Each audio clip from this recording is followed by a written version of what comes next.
प्यारे बच्चों, आज कक्षा 10 सामाजिक विज्ञान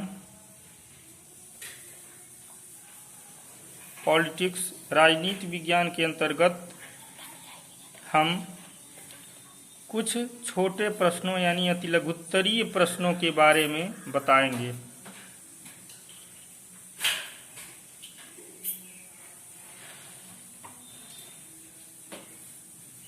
आइए देखते हैं।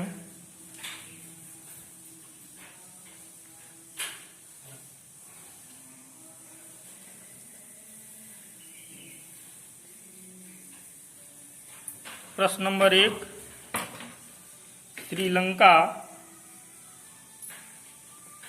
श्रीलंका में कौन से दो भाषाई समूहों में संघर्ष है? इसका उत्तर है श्रीलंका में तमिल भाषाई तथा सिंहली भाषी समूहों में संघर्ष है। ये दो भाषाई समूह ऐसे थे जिनमें संघर्ष होता था। कौन कौन? एक तमिल भाषी, दूसरा सिंहली भाषी। अगला क्वेश्चन देखते हैं।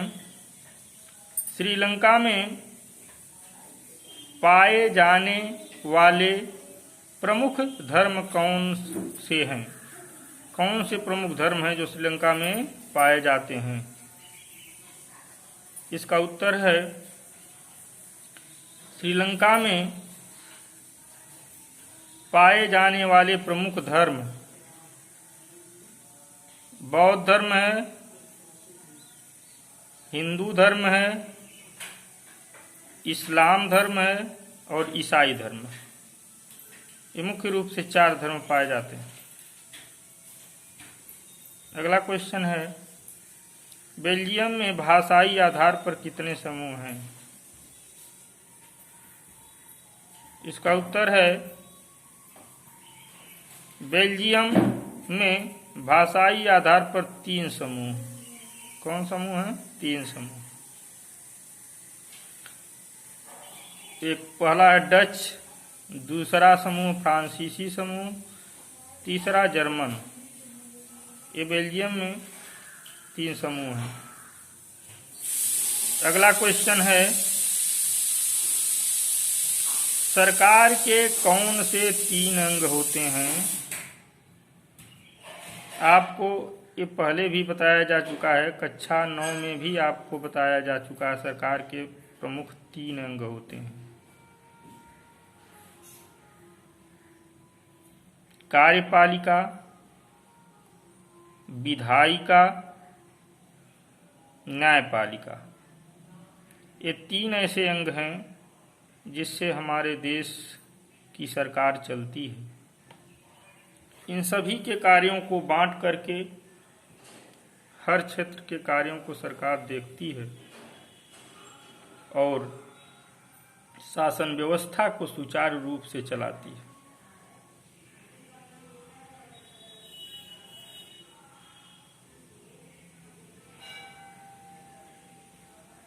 यही सरकार के 3 अंग हैं जो सभी कार्यों का संचालन करती हैं और उसे सुचारू रूप से चलाती हैं। कार्यपालिका, विधायिका तथा न्यायपालिका 3 अंग हैं सरकार के, जिनसे सभी कार्य संपन्न होते हैं। अगला प्रश्न है, संघात्मक सरकार में शक्तियों का विभाजन कितने स्तरों पर होता है? संघीय सरकार में, केंद्र में, इसके कहने का मतलब है कि केंद्र सरकार में जो शक्तियों का विभाजन है कितने स्तरों पर होता है केंद्रीय व्यवस्था में? तो देखिए, संघात्मक सरकार में शक्तियों का विभाजन मुख्य रूप से 2 भागों में होता है। एक केंद्र, दूसरा राज्य स्तर पर। एक व्यवस्था केंद्र स्तर पर होती है, एक राज्य स्तर पर होती है। अगला प्रश्न है, गृह युद्ध से आप क्या समझते हैं? इस राजनीति विज्ञान के पाठ में सत्ता की साझेदारी नामक अध्याय में अगला क्वेश्चन है, ये छोटे प्रश्नों की श्रृंखला में गृह युद्ध से आप क्या समझते हैं? इसका उत्तर देखिए, जब एक ही देश में भाषा, संप्रदाय, जाति अथवा क्षेत्र के आधार पर निर्मित समूह आपस में हिंसात्मक संघर्ष यानी युद्ध करते हैं, तो उस युद्ध को गृह युद्ध की संज्ञा प्रदान की जाती है, यानी उसे हम गृह युद्ध कहते हैं। जब आपस में इन सब चीज़ों में मतभेद होता है लोगों में, तो गृह युद्ध की स्थिति उत्पन्न हो जाती है। अगला क्वेश्चन देखिए, लोकतंत्र को परिभाषित करना है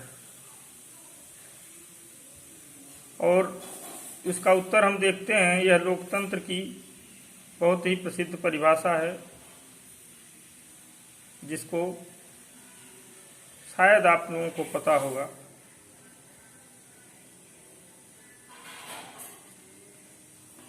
अब्राहम लिंकन ने यह परिभाषा दिया है, लोकतंत्र जो है लोकतंत्र जनता के लिए तथा जनता के द्वारा शासन है। यानी मिला जुला करके यह कह सकते हैं, लोकतांत्रिक व्यवस्था में जनता ही सब कुछ होती है। जनता के द्वारा चुने हुए प्रतिनिधि जनता के लिए कार्य करते हैं।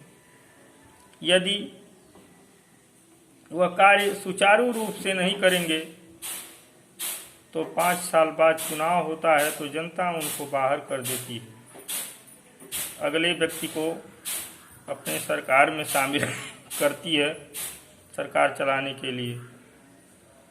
इस प्रकार से अपनी सरकार को बदलने का पावर जनता के पास रहता है।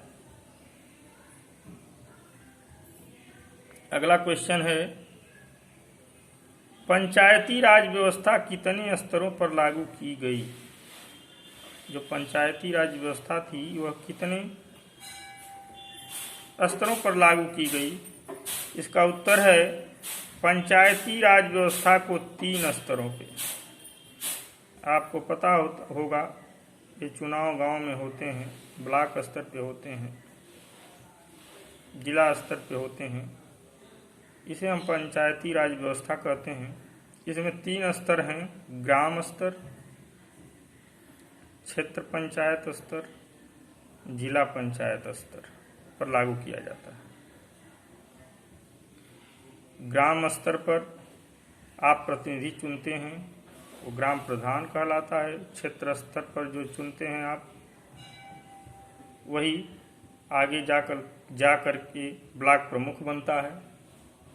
और जिला स्तर पर आप जिसे चुनते हैं वो जिला पर कार्य करता है, जिला पंचायत सदस्य इसको कहते हैं। अगला प्रश्न, शक्तियों के विभाजन की कौन सी 3 सूची होती है? शक्तियों के विभाजन की कौन सी 3 सूची होती है? इसका उत्तर देखते हैं। शक्तियों के विभाजन की 3 सूचियां संघ सूची, राज्य सूची और एक समवर्ती सूची है। इसी सूची में आज शिक्षा की व्यवस्था को डाल दिया गया है। शिक्षा को समवर्ती सूची में ही रखा गया है।